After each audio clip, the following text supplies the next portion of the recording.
ନମସ୍କାର ଦର୍ଶକ ବନ୍ଧୁ, ଆପଣ ସମସ୍ତଙ୍କୁ ମୋ ଚ୍ୟାନେଲକୁ ପୁଣି ଥରେ ସ୍ୱାଗତ କରୁଛି। ଦର୍ଶକ ବନ୍ଧୁ, ରାତିରେ ଶୋଇବା ପୂର୍ବରୁ ରୋଷେଇ ଘରେ କରିଦିଅନ୍ତୁ ଏହି ଗୋଟିଏ କାମ। ହଜି ଯାଇଥିବା ସମୃଦ୍ଧି ଆପଣଙ୍କ ପାଖକୁ ପୁଣି ଥରେ ଫେରି ଆସିବ।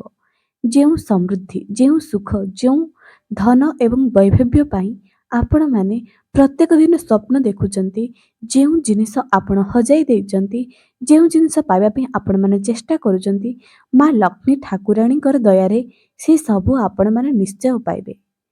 ଆଜ୍ଞା ହଁ ଦର୍ଶକ ବନ୍ଧୁ, ରାତ୍ରି ସମୟରେ ମହିଳାମାନେ କରିଥିବା ଏହି ଗୋଟାଏ କାମ ଗୋଟାଏ ମାସରେ ଆପଣମାନେ ଫରକ ଦେଖିପାରିବେ। ତେଣୁ ଆପଣମାନେ କେଉଁ ଉପାୟଟି କରିବେ ଆଜିର ଭିଡ଼ିଓରେ ଆପଣମାନଙ୍କୁ ଜଣାଇବି। ରୋଷେଇ ଘର ଆମ ଘରର ଏକ ପବିତ୍ର ସ୍ଥାନ ଅଟେ। ଯେପରି ପୂଜା ଘରକୁ ଆମେ ଦେବତାଙ୍କର ଆସନ ଦେଇ ଦେବତାଙ୍କୁ ବିରାଜମାନ କରାଇ ଆମେ ପୂଜା କରିଥାଉ, ଆମକୁ ଶାନ୍ତି ଲାଗେ। ସେହିପରି ରୋଷେଇ ଘରର ବି ଏମିତି ବହୁତ କିଛି କାର୍ଯ୍ୟ ଅଛି ଯାହାକି ମହିଳାମାନେ ଜମା ବି କରିବା ଉଚିତ ନୁହଁ। ଯଦି ମହିଳାମାନେ ରୋଷେଇ ଘରେ କିଛି ଭୁଲ କରିଦିଅନ୍ତି, ଯାହାକି ଆଗକୁ ଆପଣମାନଙ୍କୁ ବତାଇବି, ଜଣାତରେ ହେଉ କିମ୍ବା ଅଜାଣତରେ ହେଉ, ଯଦି ଏହି ଭୁଲ ମହିଳାମାନେ କରିଦିଅନ୍ତି, ତାଙ୍କ ଘରେ କେବେ ବି ଲକ୍ଷ୍ମୀ ରୁହନ୍ତି ନାହିଁ। ଏବଂ ରାତିରେ ଶୋଇବା ପୂର୍ବରୁ ଯେଉଁ ବିବାହିତା ମହିଳା ନିୟମିତ ଭାବରେ ଏହି ଗୋଟାଏ କାମ କରିଦିଏ, ତା ଘରେ ଧନ ବୈଭବ୍ୟର କେବେ ଅଭାବ ରହିବ ନାହିଁ। ତା ଆଗରୁ ମୁଁ ଆପଣମାନଙ୍କୁ ଅନୁରୋଧ କରୁଛି ଯେ ଯଦି ଏପର୍ଯ୍ୟନ୍ତ ମୋ ଚ୍ୟାନେଲକୁ ସବସ୍କ୍ରାଇବ୍ କରିନାହାନ୍ତି, ନିହାତି ସବସ୍କ୍ରାଇବ୍ କରନ୍ତୁ।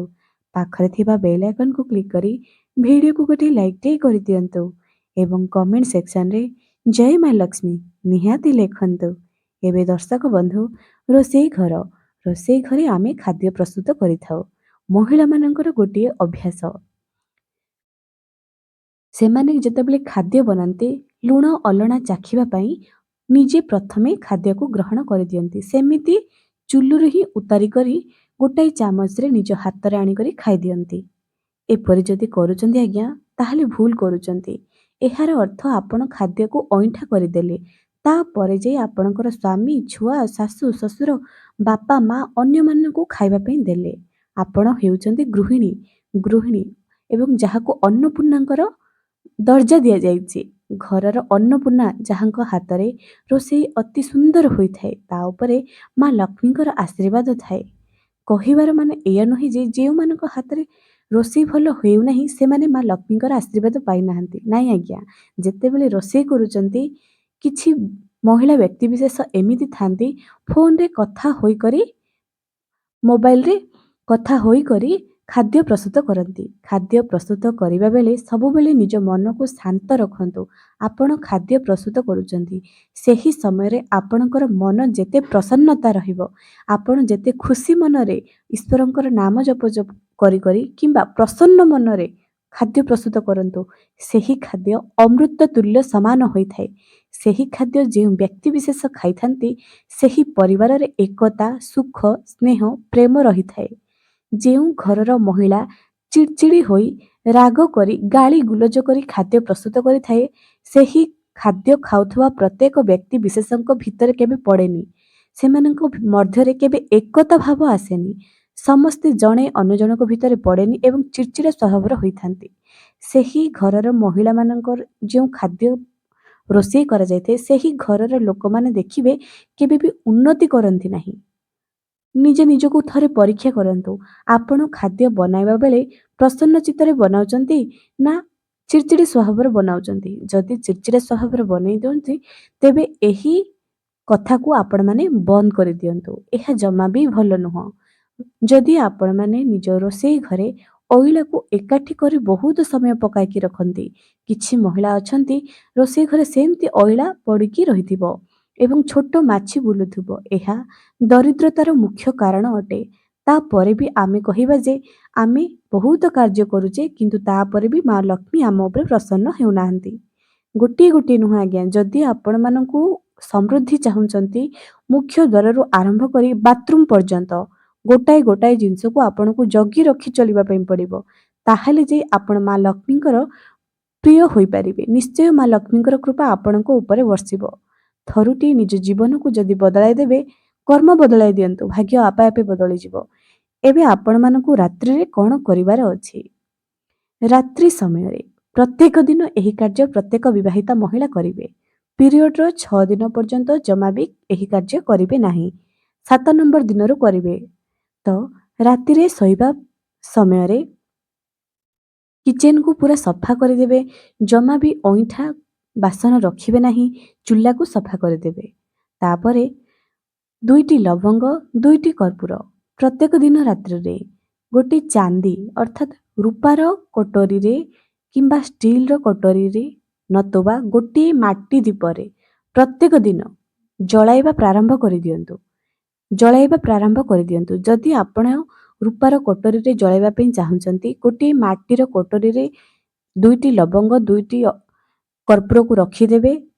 ରୂପାର ପାତ୍ର ଉପରେ ସେହି ମାଟିର ଦୀପକୁ ରଖିକରି ଜଳାଇବେ। ନଚେତ୍ ହୁଏତ ସେହି ରୂପାର କଟୋରୀଟି ଖରାପ ହୋଇପାରେ। ତେଣୁ ମାଟିର ଦୀପରେ ବି ଆପଣମାନେ ଏହି ଉପାୟ କରିପାରିବେ। ପ୍ରତ୍ୟେକ ଦିନ ରାତ୍ରିରେ ଶୋଇବା ପୂର୍ବରୁ ଏହାକୁ କରି ରୋଷେଇ ଘରର କବାଟକୁ ବନ୍ଦ କରିଦେବେ। ଯଦି ରୋଷେଇ ଘରେ କବାଟ ନାହିଁ, ଠିକ୍ ଅଛି। ଏବଂ ଏହି ଉପାୟ କରିବା ବେଳେ ଗ୍ୟାସକୁ ବନ୍ଦ କରିବାକୁ ଜମା ବି ଭୁଲିବେ ନାହିଁ। ସାବଧାନୀର ସହିତ ଏହି ଉପାୟ କରିବେ। ଯଦି ଧନ ସମ୍ବନ୍ଧିତ ସମସ୍ୟା ଆପଣଙ୍କୁ ପଡ଼ୁଛି, 1 ମାସ ଭିତରେ ଆପଣଙ୍କର ଜୀବନର ଉନ୍ନତି ଆପଣ ନିଜେ ଦେଖିବେ। ଥରୁଟିଏ କରିକି ଦେଖନ୍ତୁ, କିନ୍ତୁ ରୋଷେଇ ଘରକୁ ସଫା କରିକି ହିଁ ଏହି ଉପାୟ କରିବେ। ଦର୍ଶକ ବନ୍ଧୁ, ଏହି ଉପାୟ ଆପଣ କରିବାର 1 ମାସ ଭିତରେ ନିଶ୍ଚୟ ଜୀବନରେ ବହୁତ କିଛି ପରିବର୍ତ୍ତନ ଆସିବ। ଯଦି ଆପଣଙ୍କ ଘରକୁ ଧନର ରାସ୍ତା ଖୋଲୁନାହିଁ, ଧନ ଆସୁନାହିଁ ଆପଣଙ୍କ ଘରକୁ, ଏହି ଉପାୟଟି ଆପଣଙ୍କୁ ବହୁତ କାମ ଦେବ। ଏବଂ ଏହି ଭିଡ଼ିଓକୁ ବହୁତ ଗୃହିଣୀମାନଙ୍କୁ ସେୟାର କରନ୍ତୁ। ସେମାନେ ମଧ୍ୟ ରାତ୍ରିରେ ଶୋଇବା ପୂର୍ବରୁ ଏହି କାମଟି କରିବେ। ଦର୍ଶକ ବନ୍ଧୁ, ମୋ ଚ୍ୟାନେଲରେ ଏମିତି ବହୁତ ସାରା ଲକ୍ଷ୍ମୀ ପ୍ରାପ୍ତିର ଭିଡ଼ିଓ ଯାହାକି ବିବାହିତା ମହିଳାମାନଙ୍କ ପାଇଁ ବହୁତ ଉପଯୋଗୀ ଅଟେ। ଥରୁଟିଏ ମୋ ଚ୍ୟାନେଲକୁ ଯାଇ ଭିଜିଟ୍ କରନ୍ତୁ। ଯଦି ଆପଣଙ୍କ ମନରେ କିଛି ପ୍ରଶ୍ନ ବି ଥାଏ, ଥରୁଟିଏ ପଚାରି ଦିଅନ୍ତୁ। ଏବଂ ଆଉ ଗୋଟିଏ କଥା, ରୋଷେଇ ଘରେ କେବେ ବି ଚିରା ଫଟା କପଡ଼ାକୁ ଫାଡ଼ି କରି ଚିରା ଫଟା ବସ୍ତ୍ରକୁ ଫାଡ଼ି କରି ବ୍ୟବହାର କରନ୍ତୁ ନାହିଁ। ଗରମକୁ ଧରିବା ପାଇଁ କିମ୍ବା ଚୁଲା ସଫା କରିବା ପାଇଁ, ରୋଷେଇ ଘରର ଜିନିଷକୁ ସଫା କରିବା ପାଇଁ ଚିରା ଫଟା କପଡ଼ାକୁ ସଫା କରନ୍ତୁ ନାହିଁ, ବ୍ୟବହାର କରନ୍ତୁ ନାହିଁ। ଏହି ଉପାୟଟି ଆପଣଙ୍କୁ ନିଶ୍ଚୟ କାମ ଦେବ। ଯେପରି ପୂଜା ଘରେ ବି କେବେ ବି ଚିରା ଫଟା କପଡ଼ାକୁ ବ୍ୟବହାର କରାଯାଏ ନାହିଁ। ଏହା କରିବା ଦ୍ୱାରା ଲକ୍ଷ୍ମୀ ଅସନ୍ତୁଷ୍ଟ ହୁଅନ୍ତି। ଏବଂ ରୋଷେଇ ଘରର କବାଟ ଉପରେ କେବେ ବି ପାଲଟା ବସ୍ତ୍ରକୁ ଶୁଖାଇବେ ନାହିଁ କିମ୍ବା କୌଣସି ବି ବସ୍ତ୍ରକୁ ରୋଷେଇ ଘରର କବାଟ ଉପରେ ରଖିବେ ନାହିଁ। ଏପରି କରିବା ଦ୍ୱାରା ମା ଅନ୍ନପୂର୍ଣ୍ଣା ସେହି ରୋଷେଇ ଘର ଛାଡ଼ି ଚାଲିଯାଆନ୍ତି। ରୋଷେଇ ଘରେ କେବେ ବି ଗହମ ଚୂନା, ଚିନି, ଲୁଣ, ଚାଉଳ, ତେଲ ଏସବୁକୁ ସରିବା ପାଇଁ ଦିଅନ୍ତୁ ନାହିଁ। ଏହା ଯେତେ ଆପଣଙ୍କ ଘରେ ଆଭେଲେବଲ୍ ରହିବ, ଆପଣଙ୍କ ଘରେ ଧନ ବି ସେମିତି ବଞ୍ଚିକି ରହୁଥିବ। ଏହି ଜିନିଷ ଯଦି ଆପଣଙ୍କ ରୋଷେଇ ଘରେ ସରିଯିବ, ତେବେ ଜାଣି ରଖନ୍ତୁ ଯେ ଆପଣଙ୍କର ଧନ ସମସ୍ୟା ସବୁବେଳେ ଦେଖାଦେବ। କାରଣ ଏହି ସବୁ ହିଁ ଅଟେ ମା ଲକ୍ଷ୍ମୀ। ଏହି ସବୁ ଜିନିଷ ମା ଲକ୍ଷ୍ମୀଙ୍କର ବହୁତ ପ୍ରିୟ ଅଟେ। ତା ସହିତ ହଳଦୀ ଗୁଣ୍ଡ, ଏହାକୁ ବି କେବେ ସରିବା ପାଇଁ ଦିଅନ୍ତୁ ନାହିଁ। ଡବାରେ ଯେତେବେଳେ ସରି ଆସିଯାଏ, ପୁଣି କିଛି ହଳଦୀ ଗୁଣ୍ଡ ଏକ୍ସଟ୍ରା ରଖନ୍ତୁ, ତାହାକୁ ତୁରନ୍ତ ମିଶାଇ ଦିଅନ୍ତୁ, ଫୁଲ୍ କରିକି ରଖନ୍ତୁ। ଦର୍ଶକ ବନ୍ଧୁ, ଆଜିର ଉପାୟଟି ଆପଣମାନଙ୍କୁ କିପରି ଲାଗିଲା କମେଣ୍ଟ ସେକ୍ସନରେ ନିଶ୍ଚୟ ଜଣାଇବେ। ଏବଂ ଏହି ଉପାୟଟି ଆପଣଙ୍କର ଜୀବନ ନିଶ୍ଚୟ ବଦଳାଇବ। ଥରୁଟିଏ ଏହି ଭିଡ଼ିଓକୁ ଅନ୍ୟମାନଙ୍କ ସହିତ ସେୟାର କରନ୍ତୁ, ନିଜେ କରନ୍ତୁ। ନିଜେ କରିବା ପରେ ଯେଉଁ ଫାଇଦା ଆପଣମାନେ ପାଇବେ, ତାହା ମୋ ସହିତ ନିଶ୍ଚୟ ଜଣାଇବେ। ଏମିତି ବହୁତ ସାରା ମହିଳା ଆପଣମାନେ ଦେଖିବେ ବିନା ସ୍ନାନ କରି ରୋଷେଇ ଘରକୁ ପ୍ରବେଶ କରନ୍ତି, ରୋଷେଇ ଘରେ ଖାଦ୍ୟ ପ୍ରସ୍ତୁତ କରିଦିଅନ୍ତି। ଯଦି ଆପଣଙ୍କୁ ସକାଳ ସମୟରେ ସ୍ନାନ କରିବାକୁ ସୁବିଧା ହେଉନାହିଁ କିମ୍ବା ଦେହ ଖରାପ ଅଛି, ପାଲଟା ବସ୍ତ୍ରକୁ ଚେଞ୍ଜ କରି ଆପଣ ଅଲଗା ବସ୍ତ୍ର ପିନ୍ଧି ରୋଷେଇ ଘରକୁ ପ୍ରବେଶ କରନ୍ତୁ, ଖାଦ୍ୟ ବନାନ୍ତୁ। ଯଦି କରିପାରିବେ ନାହିଁ, ଆଉ କ'ଣ କରିବେ? କିନ୍ତୁ ଯଦି ଘରର ସୁଖ ସମୃଦ୍ଧି ଚାହୁଁଛନ୍ତି, ଘରର ମୁଖ୍ୟ ଦ୍ୱାର ଠାରୁ ଆରମ୍ଭ କରି ବାଥରୁମ୍ ପର୍ଯ୍ୟନ୍ତ ଯେଉଁ ନିୟମ ମୋର ଭିଡ଼ିଓରେ ଆପଣମାନେ ଦେଖୁଛନ୍ତି, ଏହା ଏମିତି ସେମିତି ଭିଡ଼ିଓ କଥା ନୁହଁ। ଏହା ନିଜ ଜୀବନରେ ମୁଁ କରିଛି ଏବଂ ବହୁତ ସାରା ଲୋକ ଏହାର ଫାଇଦା ବି ପାଇଛନ୍ତି।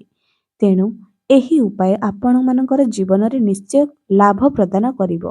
ଏହି ଉପାୟକୁ ଆପଣମାନେ ନିଶ୍ଚୟ କରନ୍ତୁ। ଦର୍ଶକ ବନ୍ଧୁ, ଆଜି ପାଇଁ ରହିଲି। ପୁଣି ଦେଖା ହେବ ଆଗାମୀ ଏକ ସୁନ୍ଦର ଭିଡ଼ିଓରେ।